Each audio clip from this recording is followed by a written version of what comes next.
You feel it in a waiting room, in a slow meeting, in the 3 seconds before you reach for your phone without even deciding to.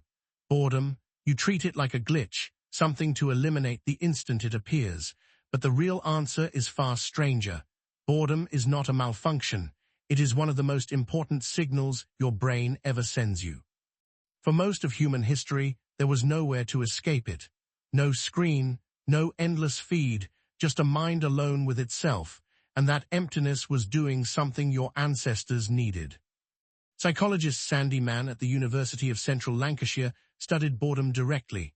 In one well-known study, she had participants complete a dull task, copying numbers from a phone book, before asking them to brainstorm creative uses for a plastic cup.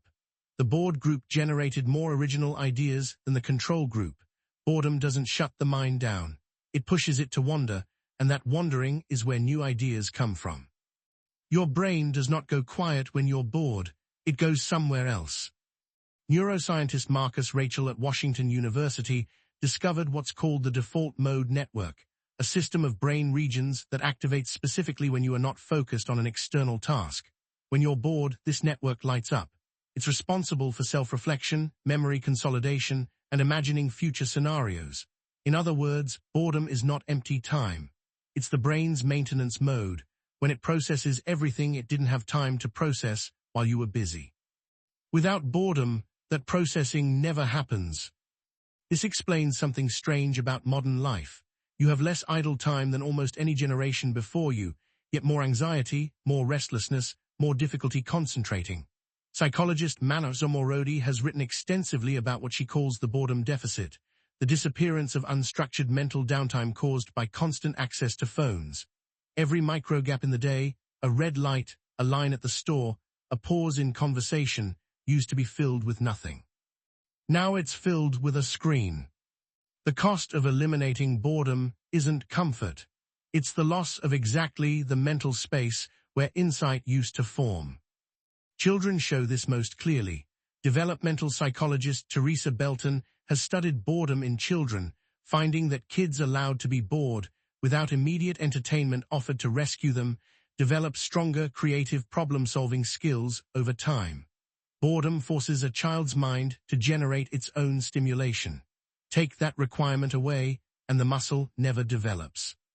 This is not just about creativity, it's about identity formation itself. Psychologist Erin Westgate at the University of Florida has researched why people find boredom so uncomfortable, and her findings reveal something counterintuitive. People dislike boredom most when they feel the moment is meaningless, not simply when nothing is happening. Idle time spent in reflection isn't inherently unpleasant. What's unpleasant is idle time that feels like it's going nowhere, which suggests boredom isn't the enemy. The real problem is what people do or don't do with it. Historically, humans did not have the option to escape boredom instantly. A long walk, a quiet evening by a fire, hours of repetitive manual labor, all of it left enormous stretches of unfilled mental space, and within that space, your ancestors processed grief, planned futures, told themselves stories, and made sense of their lives. Boredom wasn't punishment. It was the mind's only opportunity to integrate everything the day had thrown at it. You've engineered that opportunity almost completely out of existence. Every time boredom appears today, you have a device capable of erasing it within 2 seconds.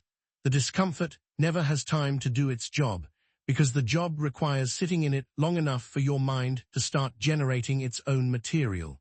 Reach for the phone too quickly, and you interrupt the exact process boredom was trying to start. So the next time you feel that restless, itchy discomfort, the urge to fill the silence immediately, consider letting it sit a little longer. Your ancestors didn't have a choice. Their boredom became reflection, insight, and eventually, the stories that built entire cultures.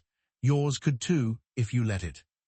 That uncomfortable, empty feeling was never a problem to be solved.